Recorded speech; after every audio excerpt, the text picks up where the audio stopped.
I didn't expect a biographical sketch. They didn't tell me. Anyway, I am not going to cry, Danny. I have some notes. No crying. If that happens, it's going to be me. At least it hasn't rained yet, thank goodness.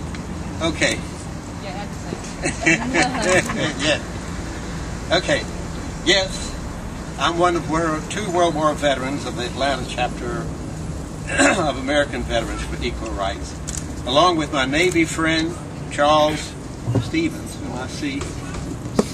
Stand up, Charles. He's the only other World War II guy we got.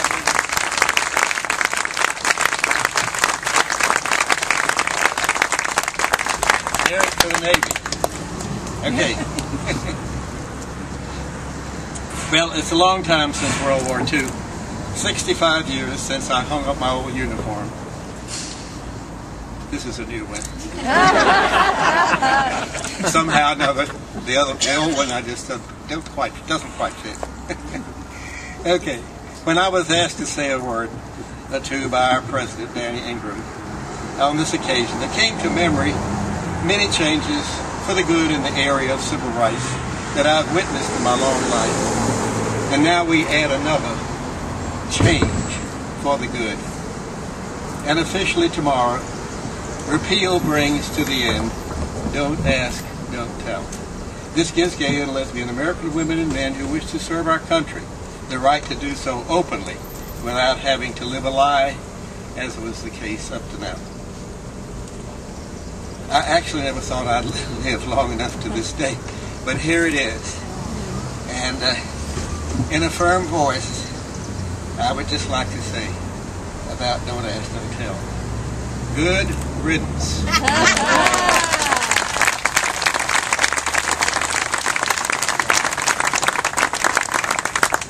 A little quick explanation. When you're 88 years old, sometimes you get a little bit lightheaded. If anything happens, Ryan is going to keep me off the pavement. Okay, going back to my World War II service, I wanted to mention that our armed forces then numbered nearly 15 million. And of that number, there were thousands of gay and lesbian people in our service for our country. I personally worked with several score and met in those years many more. I personally never knew of any of them that did not feel their obligation to flag and country, the same as with all others in service at that time. My fellow soldiers in the Signal Corps section of 15th Army Headquarters knew of my orientation, and they and I had no problem with that, and we all went overseas, lived through difficult and dangerous times, and also a few good times also. Got to Paris a couple of times during occupation. We did our jobs and looked forward to war's end when we could all come home. Of course, I know that many gays were not as fortunate as I to be open with their fellow servicemen and women, but they too feel their obligation to our country, as do those gay and lesbians now serving in our military. Back then, there was no such thing as don't ask, don't tell. And as far as I could see, there was no effort to search out the sexual orientation of anyone. We were all in the same situation, with a war to win, and there was no time to fret over who was gay or lesbian. Of course, there were appropriate regulations against sexual misconduct, but that was not used to ferret out the sexual orientation of anyone.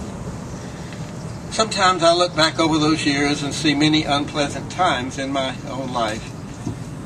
They came due to my sexual orientation. That's not a time for that. I'm not looking at the past now. Happily, I can now reflect on the good things that have come to pass in our great country. Things for women, African Americans, and others, and now this great day has come. A moment long anticipated by the gay and lesbian community to see this day come to pass. I'm very honored and happy to be part of this celebration today, and that it's been so long in coming. So here, it's time to say farewell to Don't Ask, Don't Tell. Yeah. To be thankful, and I am. And thank you.